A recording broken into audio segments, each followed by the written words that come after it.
ಕೋಯಲಪ್ಪ ಗಂಟೆ ಪದ್ರಾಡ ಆಡಲ ಮೂಲೆನ ಸವಾರಿ ತೋತಿ ಜತ್ತ ಒಂತೆ ಬೇಗ ಬರ್ತದ ಎನ್ನ ಮನಸ್ಸು ಒಂದು ಖುಷಿ ಆಗುದ ಅಷ್ಟೇ ಮೋಲು ಮೇಲೆ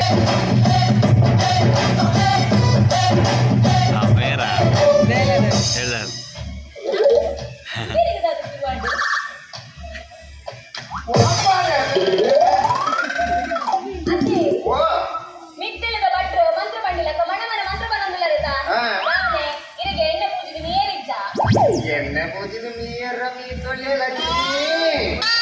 ಆ ಏರ್ಲ ಎಣ್ಣೆ ಪೂಜಿದ ಮೀ ಪಾವನ ಗೋಡತ್ತಲ ಅಂದ ಲಕ್ಷ್ಮಿ ಗಂಟೆ ಪದ್ರಾಡು ಆಂಡ ಬಂದ ಇಂಕ ಬೆಲ್ಲನಾಡಿ ಇಲ್ಲ ಬರ್ಲೇಕ ಹಾಕೊಂಡಿಯ ಓ ಅಂದ ಅಂದ